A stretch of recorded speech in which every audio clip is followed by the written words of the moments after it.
하나님의 양육 방법, 하나님의 양육하시는 방식이라는 제목으로 말씀 증가하겠습니다. 이 새해를 맞이해서 어떤 신명 메시지를 던져야 되나 고민하다가 오늘 본 말씀에서 올 한 해 우리가 추구하고 또 붙들어야 될 그러한 진리 말씀이 있어서 오늘 말씀을 가지고 함께 은혜 나누기 원합니다.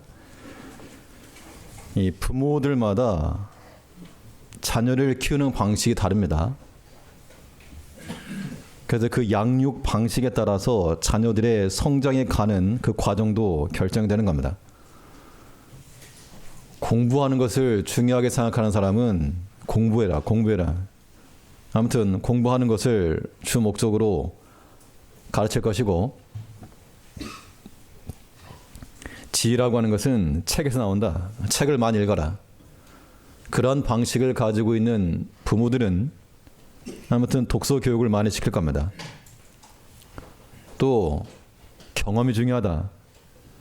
그런 마인드를 가지고 있는 분들은 뭐 여행을 시킨다든지 아무튼 여러 가지 경험을 많이 시키려고 노력을 할 겁니다.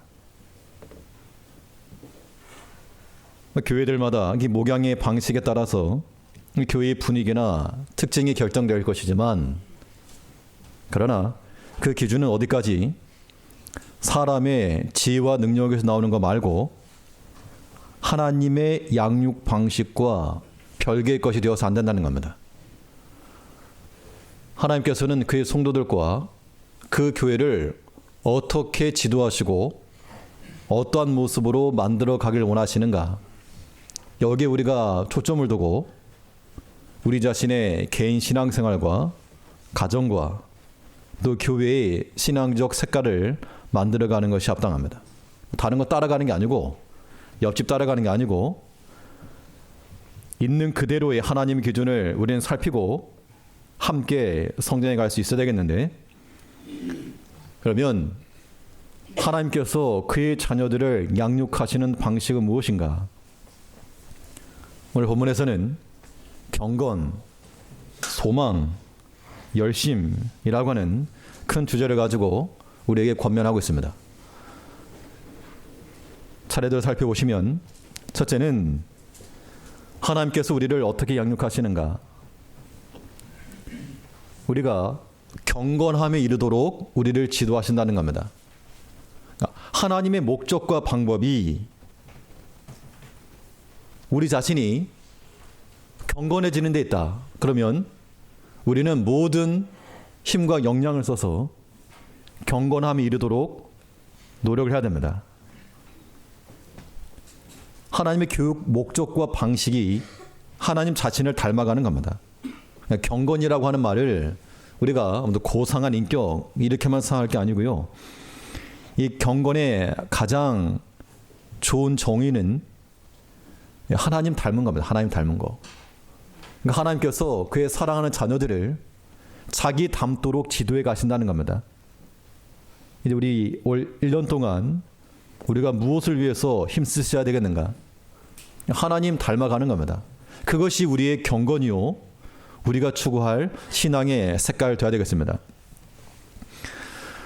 하나님께서는 성경에서 자신을 가리켜 나는 어떤 하나님이다 자신을 일러주셨는데, 그 가운데 하나가 거룩하신 하나님으로 알리셨습니다. 나는 거룩하니 너희도 거룩하라. 이 거룩함과 정결한 백성이 되도록 우리를 부르셨다 그랬습니다. 그러니까 우리가 살아가면서 놓치지 말아야 될 제1의 원리가 무엇인가? 바로 경건함에 이르는 것. 우리 본문 11절, 12절 말씀을 보시겠습니다. 11절과 12절에서 모든 사람에게 구원을 주시는 하나님의 은혜가 나타나 우리를 양육하시되 경건치 않은 것과 이 세상 종력을 다 버리고 근신함과 의로움과 경건함으로 이 세상에 살고, 우리 11절 12절 같이 한번 읽어보시겠습니다. 11절 12절 같이 읽겠습니다. 시작. 모든 사람에게 구원을 주시는 하나님의 은혜가 나타나 우리를 양육하시되 경건치 않은 것과 이 세상 정욕을 다 버리고 근신함과 의로움과 경건함으로 이 세상에 살고. 우리가 어떻게 살아야 될 것을 명시해 놓으셨습니다. 우리에게 구원을 주시는 하나님 은혜가 나타나서 사업이 잘 되고 자식이 잘 되고 이런 것으로 우리를 지도해 가시는 것이 아니고 하나님의 백성들이 경건함이 이룰 수 있도록 우리를 지도해 가신다는 겁니다. 사도 바울도 고린도서에서 보면 하나님 앞에 성도들, 교회를 가리켜서 어떻게 표현하셨는가 하면 내가 너희를 정결한 신부로 그리스도께 중매하려 한다. 그러니까 우리 성도와 교회의 삶을 그리스도와의 혼인이라고 보는 것인데 정결한 신부로서, 정결한 자로서, 정결하다라고 하는 것은 세상과 타협하지 않은 오직 한 마음을 지닌 그러한 신부가 되어 그리스도께로 이르게 한다 그 이야기입니다. 그러면 이제 우리가 이 경건함에 나아가야 될 것은 분명한데 어떻게 그 경건함을 얻을 것이냐, 그 방법에 있어서는 오늘 본문에서 이 동전의 양면과도 같이 이 두 가지 측면에서 말씀하고 있습니다. 경건치 않은 것을 버리는 것이 경건함에 이르는 길이다 이렇게 말씀하고 있죠. 사실 우리가 뭐 다른 거 안 해도 이 최소한의 부정함 혹은 욕심 이런 것만 제거를 해도 사람이 상당히 거룩함에 근접해 갈 수가 있습니다. 뭐 특별한 거 안 하셔도 내가 욕심 부리지 않고 육체의 소욕 따라가지 않고 죄에 범하지 않으면 그 자체로 우리가 경건함에 나가는 겁니다. 그러니까 우리가 하나님을 닮은 하나님의 양육 방식을 따라 경건하게 살아가시려면 성경에서 말하는 바 경건치 않은 것들을 어떻게 하시고 하지 않고 버리고, 우리 12절 말씀 있는 것처럼 우리를 양육하시되 경건치 않은 것과 이 세상 종욕을 다 버리고, 버려야 할 것이 있다는 겁니다. 버려야 할 것. 구체적으로 뭘 버려라 이렇게 나오지 않았지만 하나님 앞에 합당치 않은 것들이 경건치 않은 거니까 버려라 그랬습니다. 이 버릴 내용들에 대해서는 우리 각자가 그 리스트를 작성하셔야 됩니다. 난 무엇을 버릴 것인가. 우리 가운데 버려야 할 것들이 분명 있죠. 버려야 될 거. 내가 악한 말을 좀 한다. 그런 거 버리셔야 됩니다. 내가 좀 욕심이 있다. 그런 것도 버리셔야 되죠. 본인이 다 압니다. 자기 자신이 약함에 대해서 대부분 다 자기가 알죠. 그걸 알면도 불구하고 버리지 않으면 이것은 교만이요 완고한 겁니다. 근데 우리가 그렇게 살아간다고요. 언제까지?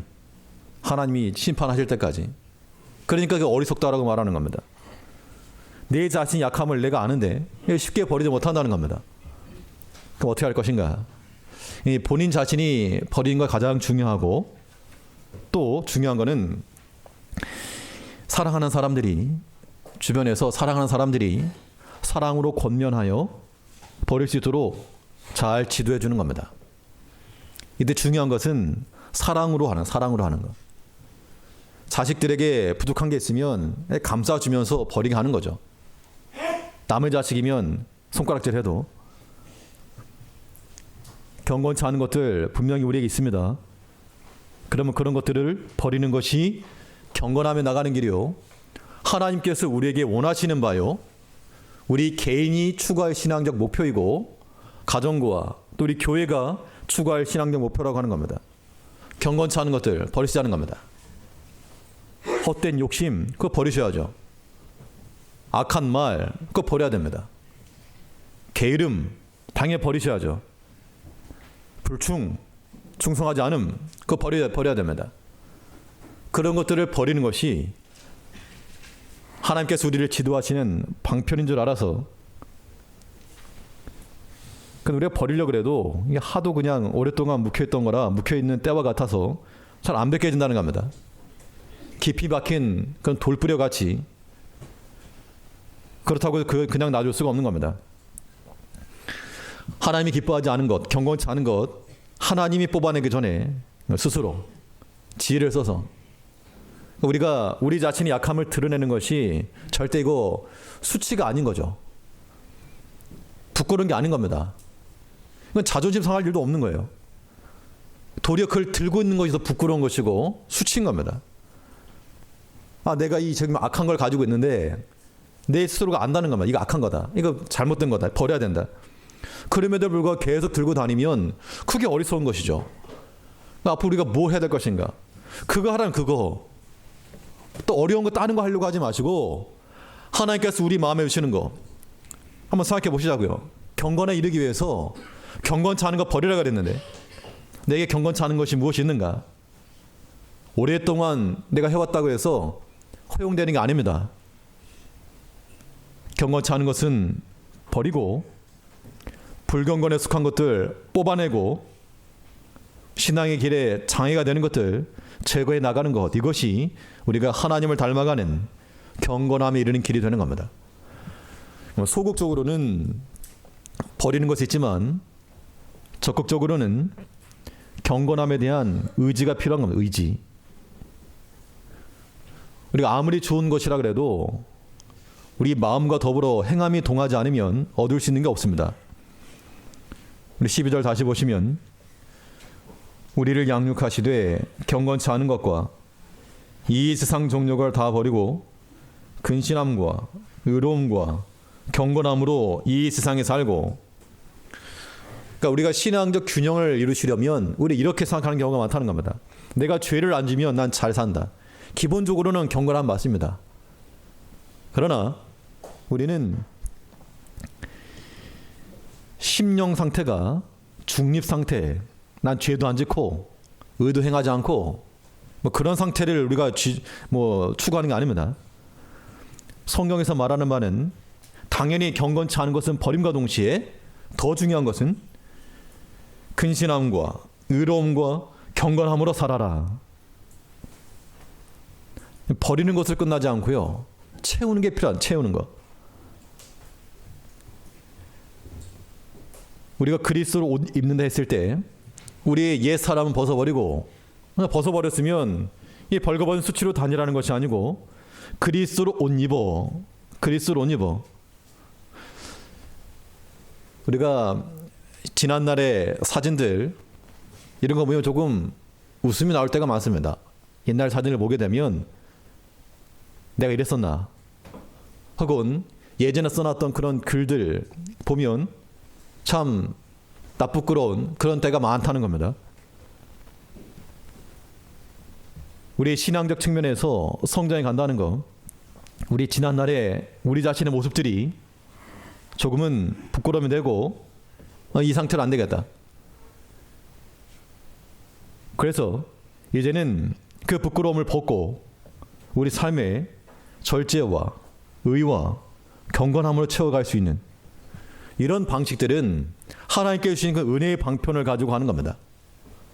하나님께서 우리에게 말씀을 주시고 또 힘써 봉사할 수 있는 시간과 건강 주시고 또 복음을 전할 수 있는 기회를 주시고 대상자를 주시고 이런 것들이 우리에게는 경건함에 대한 의지가 되어서 그런 것들로 우리를 채워가야 됩니다.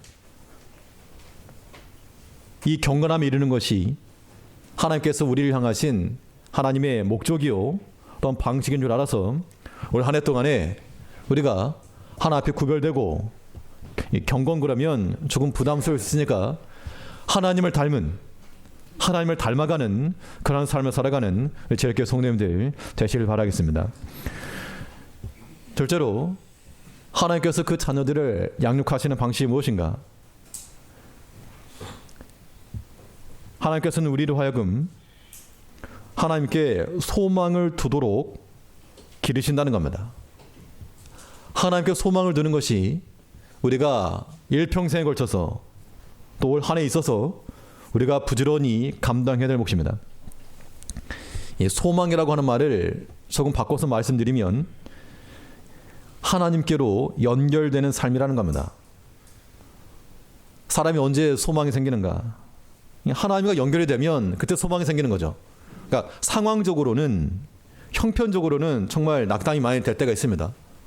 사람과의 관계에서나 혹은 모든 환경 속에서 낙담이 되는데, 근데 어느 순간 하나님이 간섭하신다, 하나님의 뭔가 뜻이 있다, 하나님의 손길이 있다, 그게 느껴지는 순간 모든 게 해결되는 겁니다.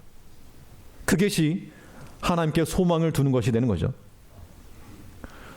섬과 섬을 연결하는 다리를 만들 때, 현수교를 만들 때 아무튼 양쪽에서 만나야지 길이 생기는 것처럼 우리의 삶이라고 하는 것이 일방적으로 나가서만 되지 않고 하나님께로 연결되어야 돼요. 하나님께로.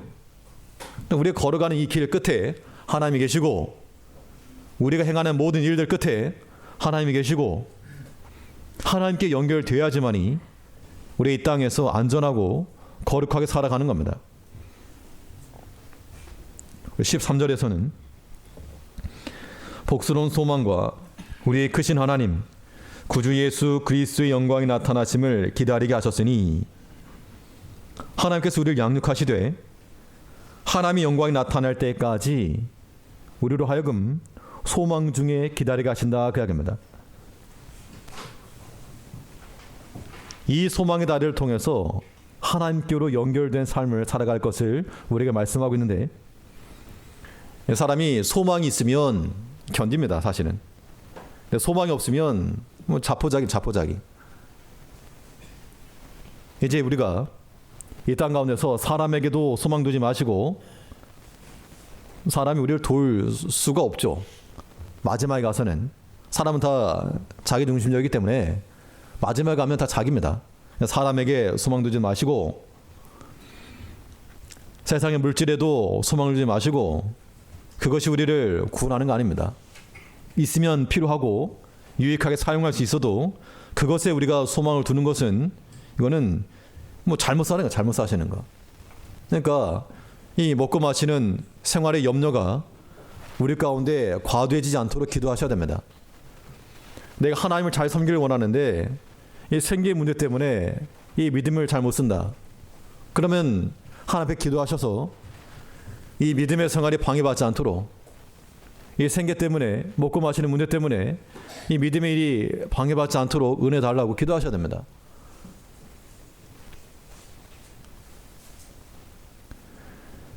사람이 소망이 있게 되면 넉넉히 이겨낼 수 있다는 겁니다.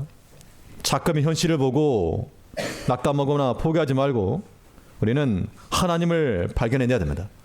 우리 개인도 마찬가지요. 자녀도 마찬가지요. 교회도, 나라도 돌아가는 모든 형편만 보게 되면 참 힘이 떨어지지만 하나님께 소망을 두자는 겁니다. 하나님께서 어떻게 바꾸시고 어떻게 역사하실지 우리가 알지 못하기 때문에 그 마음을 가지고 기도하는 겁니다. 그러니까 우리 기도의 동력은 소망이 있는 겁니다. 하나님께서 이루게 하실 것을 믿고 기도하는 거죠. 이스라엘 백성들이 광야를 나오면서 저 어린 것도 어떡합니까 했을 때 하나님께서 그들 진도에 들어가셨습니다. 그러니까 하나님께서 우리에게 주시는 명령은 소망 잃지 말고 기도해라. 하나님 의지해라. 우리 삶 가운데서 사라지고 없어질 것에 시간과 물질과 마음을 빼앗기지 말고 오직 전심하여 하나님께 닿을 수 있도록 손을 뻗고 발을 뻗어나가야 됩니다. 그러면 예전에 좀 입장을 바꿔서 하나님과 우리 사이의 관계인데요, 우리가 하나님께 소망을 둔다는 말은 우리에게 소망이 있다는 겁니다. 소망이 있다는 얘기는 바꿔 말하면 기대치가 있다, 그 이야기죠. 기대하는 바가 있다. 근데 이제 우리가 그런 상태에서부터 좀 더 나아가서 하나님의 심정을 좀 헤아리자는 겁니다.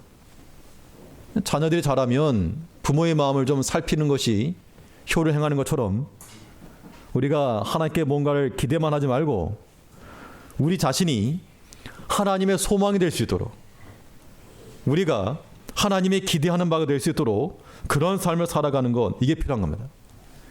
이 세대를 보시면 정말 악이 판을 치고 있습니다. 정말 하나님께서 기뻐하실 만한 그 믿음의 사람을 찾아보기 어려운 때가 되었다는 얘기입니다. 이러한 때 우리가 자차요 하나님의 찾으실 만한 사람이 되고자 하는, 하나님이 기대하시고 하나님의 소망이 될 만한 그러한 목회자가 되고 그러한 직분자들이 되고 그러한 성도가 되기를 우리가 힘을 쓸 때 이것이 하나님께 얼마나 기쁨이 되겠습니까?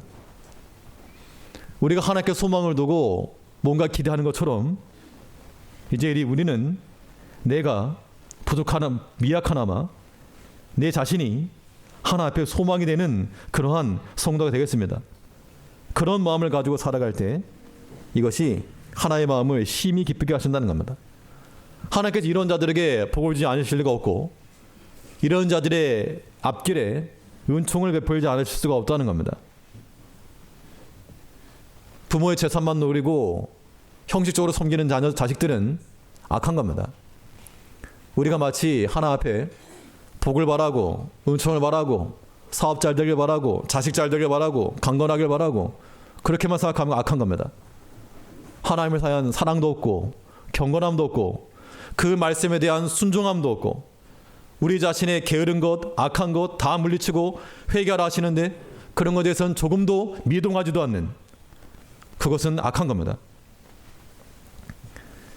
이제 우리가 올 한 해 동안에 우리 신앙생활이 하나님께 소망을 두시되 하나님께서 뭘 얻어내려고 하는 그런 소망 말고 하나님께서 우리로부터 무엇을 얻으실 수 있도록, 정말 이 수많은 목회자들 가운데 내가 너를 보니 참 그나마 위안이 된다. 이 수많은 직분자들 가운데 내가 너를 보니 참 소망이 생긴다. 이 땅에 많은 믿는 자 있는 중에 이 너를 보니 참 기쁘다. 하나님께 소망을 드릴 수 있는 그런 마음을 가지고 살아가는 우리 성도들이 될 때 그 개인과 가정과 교회에 소망이 있을 거라는 겁니다. 이것이 복된 영광인 겁니다. 이 한 해 동안 우리가 하나님께 소망을 두며 하나님께로 연결이 되며 또 우리로 인하여서 하나님이 기뻐하시는 삶을 살아가는 그런 귀한 성도님 되시길 바라겠습니다. 하나 더 살피면 하나님께서 그의 자녀들을 어떻게 양육하시는가? 선한 일에 열심내게 하신다는 거, 열심내게 하신다는 거. 경건과 소망과 열심인데 이 선이라고 하는 것은 이 하나님 보시기에 좋은 겁니다. 하나님 보시기에 좋았더라. 하나님 보시기에 좋은 일들은 거저되지 않고 어떤 것이든 가치가 있는 일은 그냥 되는 법이 없습니다. 여기는 수고가 들어가야 되고 공력이 들어가야 됩니다. 사람의 공로주의를 말하는 것이 아니고 하나님을 사랑하는 마음으로, 사랑이 수고죠. 사랑이 수고. 이 선택과 집중을 통해서 우리가 버릴 번은 버리고 취할 건 취하여 힘써 주를 섬겨라 라고 말씀하고 있습니다. 우리 14절을 보시면 그가 우리를 대신하여 자신을 주심은 모든 불법에서 우리를 구속하시고 우리를 깨끗하게 하사 선한 일에 열심하는 친백성이 되게 하려 하심이니라. 하나님의 은혜가 나타나서 우리를 양육하시는데 우리로 하여금 경건함으로 몰아가도록, 우리로 하여금 하나님께 대한 소망을 가지도록, 또 우리로 하여금 선한 일에 열심하는 친백성 되도록 하나님께서 양육하신다는 겁니다. 이 선한 일, 하나님이 기뻐하신 일을 말하는 겁니다. 사람은 자기가 원하는 일에 힘을 씁니다. 시간도 들이고 돈도 들이고 아깝지가 않죠. 우리가 그런데 이 하나님 섬기는 일에 대해서 아깝다 이런 마음이 든다는 얘기는 그건 참으로 좋아하는 게 아닌 겁니다. 하나님이 기뻐하시는 그 일, 내가 좋아하는 일을 뭐라 그랬습니까? 내가 좋아하는 일, 그건 취미죠, 취미. 우리가 취미로 하나님 섬기는 자들 되지 말고 하나님이 기뻐하시는 선한 일, 그 일에 힘을 내자는 겁니다. 힘을 낸다는 게 열심인 거죠. 열심, 말 그대로 우리 마음을 뜨겁게 만들어요. 뜨겁게. 냉랭한 상태로 있지 마시고 하나님께서 기뻐하신 하나님의 일은 무엇입니까? 예수님께서 내가 아버지께서 일하시니 나도 지금까지 일을 한다. 믿는 일 하는 것이 주의 일이요 우리가 감당할 일인 겁니다. 예배와 기도와 전도와 봉사하는 일에 우리가 좀 힘을 내셔서 감당해 나가는 것. 이것이 우리의 신앙 목표가 되어야 됩니다. 교회에서 우리가 무엇을 기대할 것인가? 뭐 다른 거 기대하지 마시고 우리의 신앙적 측면에서 더 진전되도록 이 말씀을 전달해주고 기도할 수 있는 장을 공급하고 이걸 기대하셔야죠. 그러니까 어떤 요구를 하셔야 되는가 하면 왜 교회가 이렇게 말씀 전하는 일에 소홀합니까? 왜 교회가 성도들이 기도하는 일에 이렇게 방치해둡니까? 이러한 원성들, 이러한 요구들이 우리 가운데 있어야지. 그런 것은 아무것도 없고 만약 먹고 마시는 것에만 요구가 있다 그러면 교회라 말할 수 없는 겁니다. 이제 정말 제가 듣고 싶은 그런 목소리들은 좀 더 우리 말씀 들읍시다. 좀 더 우리 기도합시다. 왜 기도하기에 이렇게 힘을 내지 않습니까? 이런 말들을 좀 들리도록 우리 같이 수고하자는 겁니다. 무엇을 가르칠 것인가? 무엇을 제시할 것인가? 오늘 본문에 있는 그 말씀대로 하나님께서 우리를 경건함 속으로 또한 하나님의 복스러운 소망으로 또 선한 일에 열심하는 친백성 삼으실 원한다 하셨으므로 이 하나님께서 우리를 지도하시는 이 방식을 따라서 올 한 해도 믿음 안에서 하나님의 거룩한 백성으로 그의 친백성으로 온전히 만들어져 갈 수 있는 우리 모든 제일교회 성도님들 되시기를 간절히 바라겠습니다. 기도하시겠습니다.